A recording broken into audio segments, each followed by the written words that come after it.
फुलवारी शरीफ निर्वाचन क्षेत्र से माननीय विधायक और बिहार सरकार के खाद्य एवं उपभोक्ता संरक्षण मंत्री कॉरपोरेशन के प्रबंध निदेशक श्री प्रत्यय अमृत जी,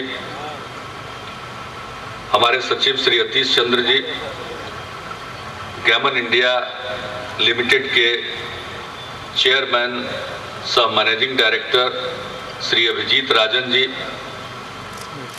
बिहार राज्य पुल निर्माण निगम के अध्यक्ष और वित्त विभाग के सचिव श्री संजीव हंस जी, यहाँ उपस्थित पथ निर्माण विभाग, Bihar state road development corporation, Bihar राज्य पुल निर्माण निगम के सभी उपस्थित पदाधिकारी, अभियंता एवं कर्मीगण, अन्य अधिकारीगण,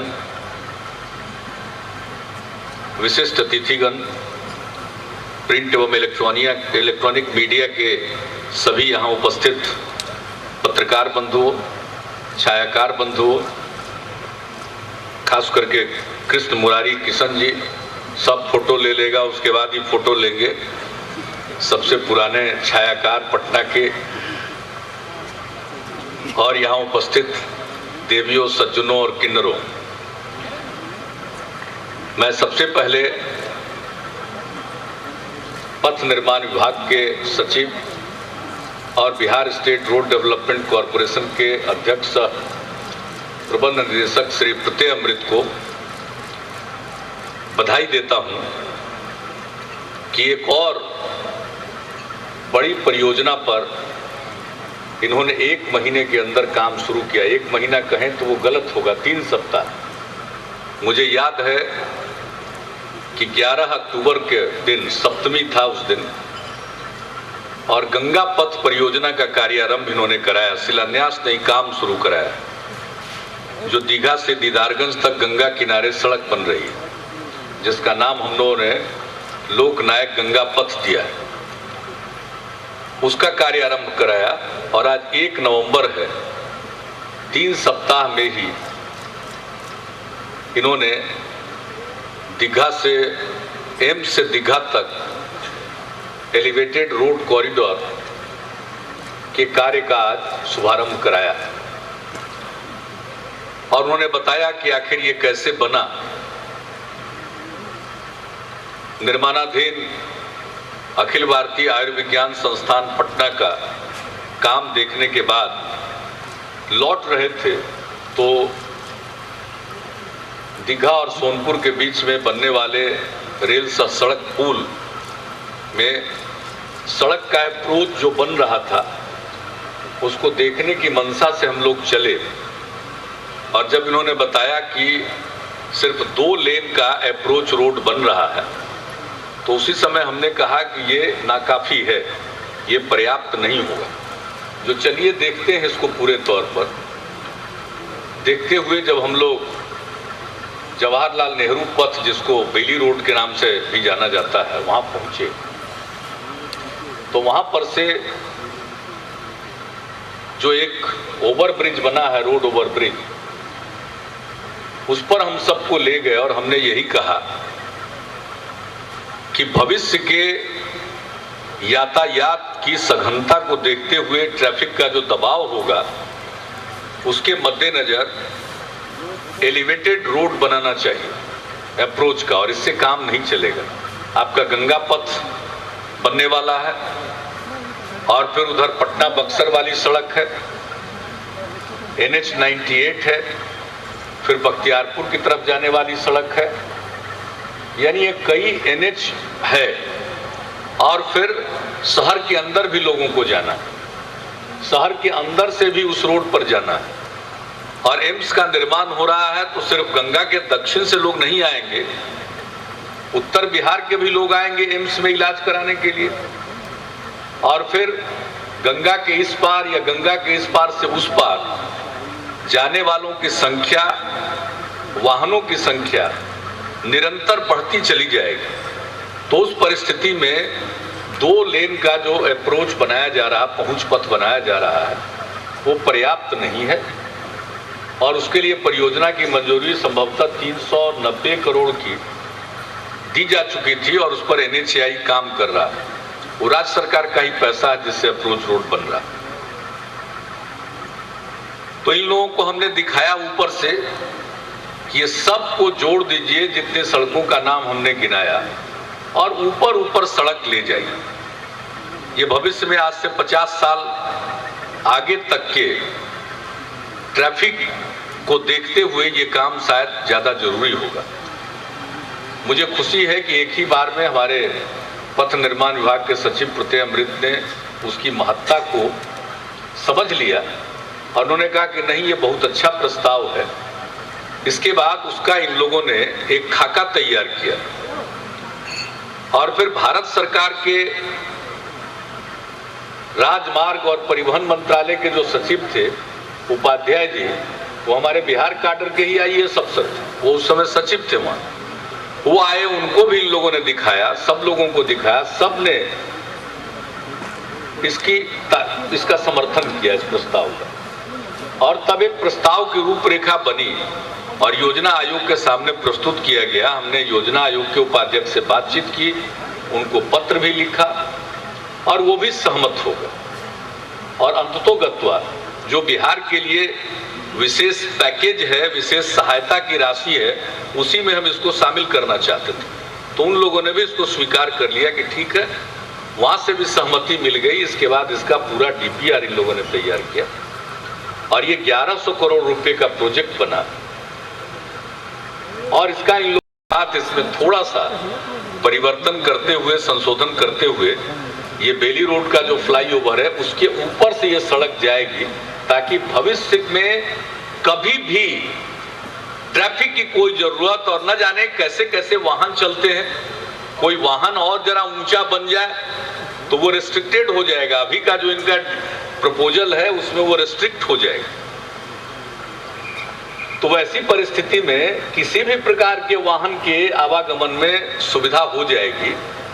तो ये जो बेली रोड का, जवाहरलाल नेहरू मार्ग का जो फ्लाईओवर है उसके ऊपर एक फ्लाईओवर बनाते हुए ये गंगा पथ के पास से गुजरते हुए ये जो दीघा का रेल सा सड़क पुल है वहां तक पहुंच पाएंगे। तो मुझको ऐसा लगता है कि एक बहुत ही अभियंत्रण के दृष्टिकोण से, डिजाइन के दृष्टिकोण से एक दर्शनीय चीज होगी। जैसे गंगा पथ लोग देखेंगे वैसे इसको भी लोग देखेंगे। लोग सोच नहीं पाते हैं आज के युग में। समस्या यही है, कई जगहों पर अभी भी दृष्टिकोण संकुचित रहता है, लोग सोच ही नहीं पाते हैं। भविष्य के बारे में सोचिए, आज हम कोई चीज करते हैं और 10 साल और 15 साल के बाद वो अपर्याप्त साबित हो जाता है। तो इसलिए हमें सोचना चाहिए अगले 50 साल, 100 साल के बारे में। हमारी आबादी बढ़ रही है, हम तो लगे हुए हैं कि ये घटे। जनसंख्या स्थिरीकरण के लिए हमने सोच लिया है कि महिलाओं की शिक्षा पर जोर दो और हर लड़की को 12वीं कक्षा तक पढ़ा दो, तो ये जो प्रजनन दर है वो घट जाएगा। तो हमारे इस कोशिश का जो नतीजा आएगा वो तो 15 साल के बाद नीचे, 20 साल के बाद आएगा। अभी तो ये आबादी बढ़ती चली जाएगी। हर 10 साल में 25% आबादी हमारी बढ़ जाती है। तो वैसी परिस्थिति में अभी तो ये आबादी बढ़ती चली जाएगी। आज 11 करोड़ है तो ये 20 करोड़ हो जाएगी। 2051 पहुंचते पहुंचते उसके बाद नीचे फिर जाना शुरू होगा।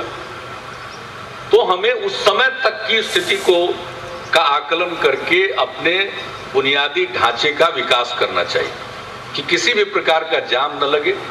अब अस्पताल में लोग आएंगे तो अस्पताल पहुंचने में समय सबसे कीमती चीज है। कभी कभी कई बीमारियों में कहा जाता है कि ये गोल्डन आवर है, ये स्वर्णिम वक्त है। अगर इस बीच में आपने एक मरीज का इलाज कर दिया तब तो वो बच सकता है, लेकिन अगर वो अवधि हाथ से निकल गई तो भगवान ही बचा सकते हैं, डॉक्टर के हाथ में बात नहीं रह जाती है। तो वैसी स्थिति में अब इतना बड़ा अस्पताल है, वो इस पूरे रीजन का एक बड़ा अस्पताल होगा, क्षेत्र का, राज्य का ही नहीं। तो वैसी स्थिति में सब जगह से लोग आएंगे, बगैर किसी बाधा के वहां पहुंच जाएंगे उत्तर बिहार के लोग भी। और इधर के लोग शहर के भीड़ भाड़ के इलाकों से गुजरने से परहेज करेंगे और बाहर जो जाने वाले लोग हैं वो निकल जाएंगे। उनको शहर में यातायात का और दबाव का सामना नहीं करना पड़ेगा और न वो यातायात के भीड़ में और कोई इजाफा करेगा। तो इस प्रकार का सोच होना चाहिए और उसी सोच के हिसाब से हम लोगों ने तो बेली रोड के ऊपर भी फ्लाईओवर बनाया है, अभी और बन रहा। आज मुझे खुशी हुई कि 2 साल पहले उसका हम लोगों ने काम आरंभ किया, वो काम भी तेजी से चल रहा है। 2 साल नहीं, पिछले साल काम शुरू किया था। 1 साल पहले वो भी दशहरा के समय हम लोगों ने शुरू किया था, सप्तमी के दिन शुरू किया था पिछले साल 2012 में।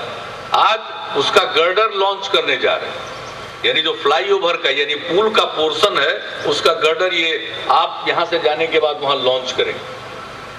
तो अब योजनाएं मंजूर हो रही हैं, तो सबसे पहले तो योजना की कल्पना की जा रही है किसी परियोजना की जो हमारे ट्रैफिक की जरूरतों को पूरा करे, उस पर काम किया जाता है तेजी से और समय पर पूरा किया जाता है और प्रयास होता है कि समय के पहले पूरा हो जाए ताकि लोगों को उसका लाभ मिलना शुरू हो जाए। तो आज मुझे खुशी है। और अभी सड़क और पुल के क्षेत्र में और काम होने हैं। हम लोग ये जो गांधी सेतु है इसकी हालत को जानते हैं, इसको ठीक करने के लिए उसके एक गर्डर को बदलने की भी बात हो रही है। वहीं दूसरी तरफ कच्ची दरगाह के पास 6 लेन का पुल गंगा नदी पर और बनाने जा रहे हैं, इसके लिए धनराशि का प्रबंध कर रहे हैं। और अब तक आप लोगों की शुभकामना और ऊपर वाले की मेहरबानी से पैसा का इंतजाम हो ही जाता है।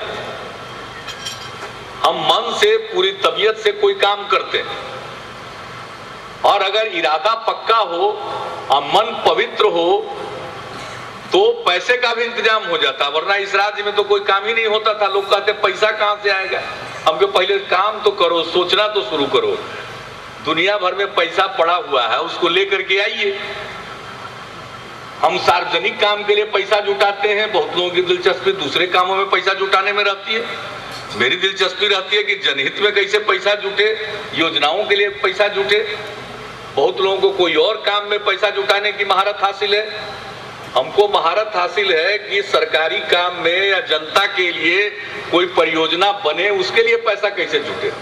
तो आज तक तो पैसे की दिक्कत हम नहीं होने दिए। हाँ, ऐसा नहीं है कि जो मन में आए वही कर दीजिए, ये तो कभी संभव ही नहीं है। तो फिर तो नेक इरादा नहीं हुआ कि जो चीज की जरूरत नहीं है वो चीज भी आप बनाने लगे।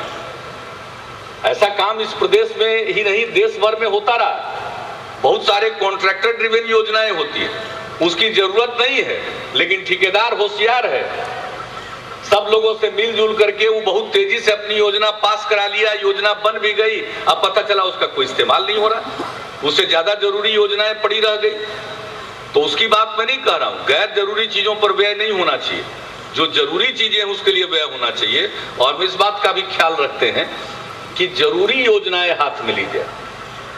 अभी हम लोगों के पास इतना साधन नहीं है, इतने साधन का प्रबंध नहीं हो सकता है कि गैर जरूरी योजनाएं पूरी।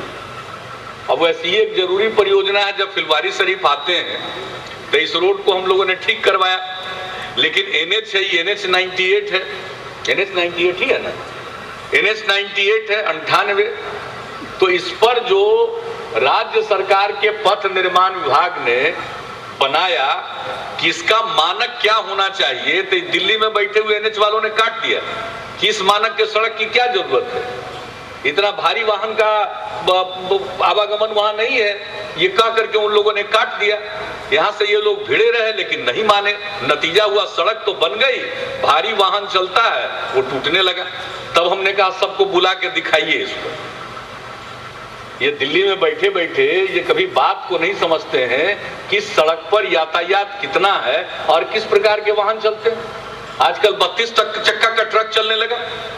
कोई कल्पना करता था कि 32 चक्का का ट्रक चलेगा, आजकल चलता है। तो रोड बना हुआ अधिक से अधिक 12 चक्का तक को बर्दाश्त करने के लिए, 32 चक्का वाला उस पर चला दीजिएगा तो उसको धंसने ना।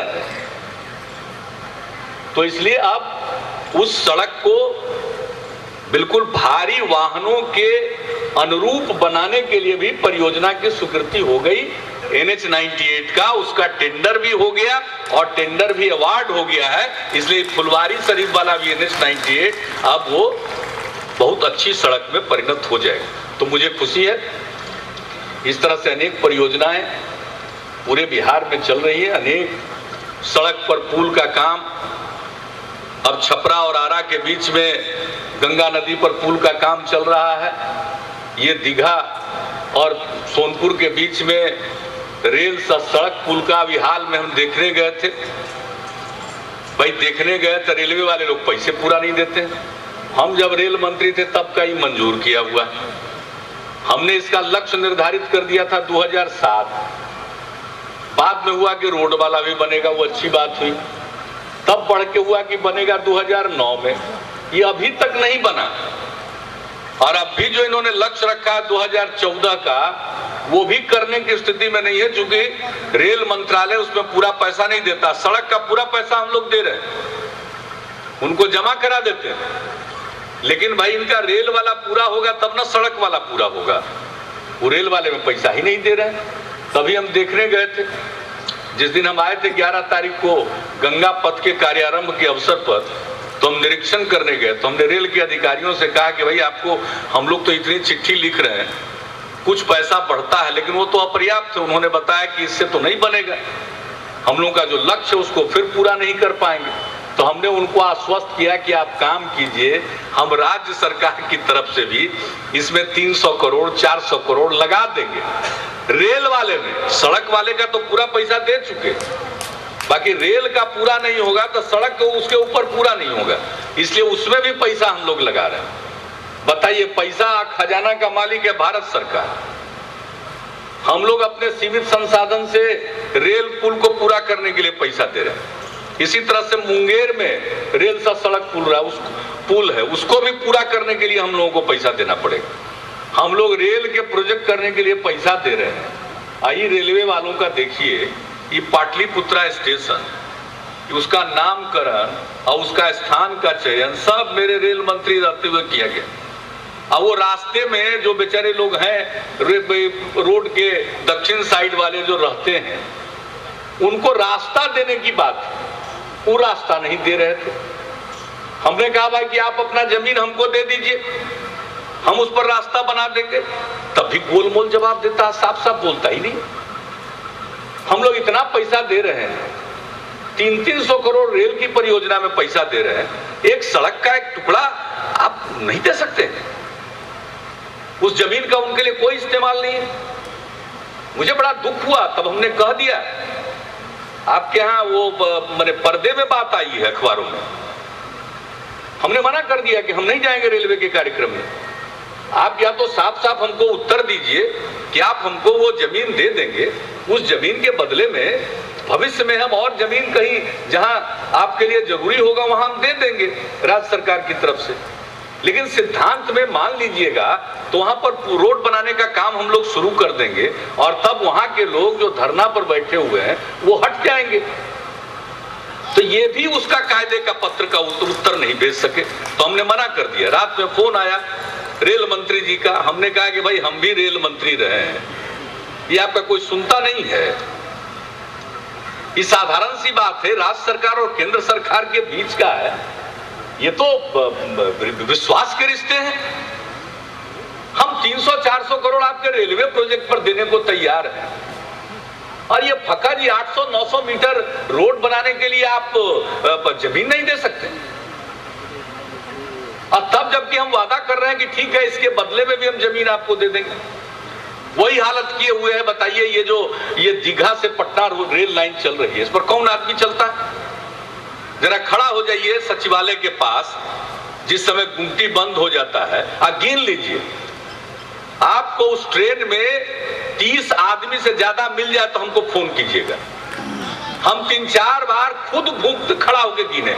एक बार 8 आदमी उसमें बैठा हुआ था पूरा ट्रेन में, एक बार 14-15 था।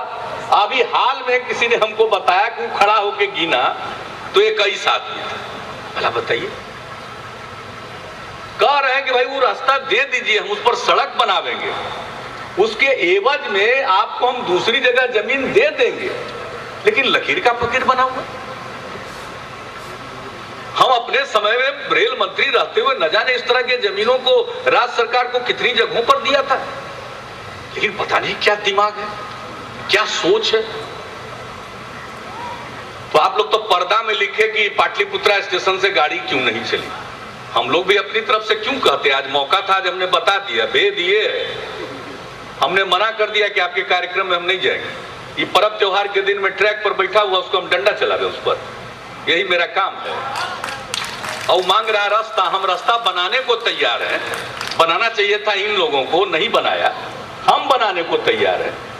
भाई कमाल है, ये तो एक तरफा बात हुई। हम उनको 400 करोड़ रुपया दे रहे हैं उनका रेल पुल को पूरा करने के लिए। आई महज 900 मीटर, कितना मीटर है प्रत्यमृत जी? 900 मीटर, 900 मीटर नहीं दे रहे हैं। तो हम तो मुख्य सचिव महोदय को कहेंगे कि देख लीजिए, अगर हम ही लोग जमीन उनको दिए हैं तो उस जमीन के एवज में जितना पैसा रेलवे वालों ने हम लोगों को दिया होगा उतना पैसा उनको लौटा दीजिए, वो जमीन ले लीजिए, ये कोई रास्ता निकाल लीजिए अपना। भाई हम ही लोग जमीन उनको दिए होंगे तो रेलवे वाले जितना पैसा दिए होंगे उतना पैसा उनको वापस करके वापस अपना जमीन ले लीजिए। अगर उनको बड़ा शौक है तो उस पर कुछ सूद वगैरह भी दे दीजिए अगर मंजूर चाहते हो तो मुझे बड़ा दुख है इस बात का। उस पाटलिपुत्रा स्टेशन का डिजाइन तक हमने अप्रूव किया हुआ है, उसका नामकरण हमने किया हुआ है, उसका उद्घाटन होता, वहां से एक तीसरा टर्मिनल पटना का शुरू हो जाता। हम अभी मुंबई गए थे तो मुंबई वाले लोग हमको, बिहार के जो मुंबई में रहते हैं उन लोगों ने बिहार फाउंडेशन की तरफ से एक एप्लीकेशन दिया, कहा कि देखिए ना हम लोगों को मुंबई की सब ट्रेन को रूपसपुर में भेज रहा। तो हम ही उस जत्थे को समझाए कि अरे रूपसपुर, आप ये पाटलिपुत्र नया स्टेशन बना है, नया टर्मिनल है, वो ठीक जगह है, कभी भी वहां जाने में कोई दिक्कत नहीं है। तब वो लोग समझे कि अच्छा अच्छा। तो वहां से तो विरोध कर रहा है कि पटना जंक्शन से चलाओ हम लोगों का गाड़ी। तो उस स्टेशन को बनाने का, उसका स्थल चयन का सब कुछ किया हुआ है। और ये इतनी बात हमने कही, वहां के लोग कहां से जाएंगे आएंगे, उसके लिए इतना रास्ता दे दीजिए। ये दुनिया का मान्य सिद्धांत है, अगर लोग बसे हुए हैं तो उनको रास्ता देना पड़ता है। रास्ता देने का दुनिया भर का न्याय संगत सिद्धांत है। अभी रास्ता देने के लिए बैठे हुए, इसलिए और कोई कारण नहीं है। कार्यक्रम इसलिए रद्द हुआ, हमने जाने से मना कर दिया कि हम नहीं जा पाएंगे आपके कार्यक्रम में, क्योंकि इतनी महज मामूली बात आप नहीं कर रहे हैं उन लोगों का। और मैं उन लोगों से भी कहूंगा कि अब काहे का और काम करिए, क्यों ट्रैक पर बैठे हुए हैं? अब तो उद्घाटन नहीं ही हुआ, अब अपना और काम करिए। हम लोग तो इतना लगे हुए हैं, रूपसपुर के इलाके के लोगों से हम कहेंगे आप सब लोगों के माध्यम से कि इतनी तो कोशिश हम लोग कर ही रहे हैं, तो काहे का आप वहां बैठे हुए हैं? आज धनतेरस का दिन है, जाइए कुछ खरीदते उड़ते हैं सब लोग, कोई कटोरिये चम्मच खरीदता है गरीब आदमी, कुछ न कुछ सब खरीदता है। आज के दिन धनतेरस के दिन है, धनवंतरी पूजा है, परसों दिवाली है, दिया जलाइए। छठ का महाव्रत आ रहा है, लोक आस्था का महापर्व छठ आ रहा है। तो मैं इन सभी पर्वों के लिए, आज के धनतेरस के लिए, दीपावली के लिए, लोक आस्था के महापर्व छठ के लिए मैं आप सबको अपनी शुभकामनाएं देता हूं। और ये जो काम है 2.5 साल के अंदर ही लोगों के इस्तेमाल में आ जाएगा ये परियोजना, इससे ज्यादा खुशी की और कोई बात नहीं होगी। तो इन्हीं शब्दों के साथ मैं आप सबको धन्यवाद देते हुए अपनी बात को ही समाप्त करता हूं। जय हिंद, जय बिहार।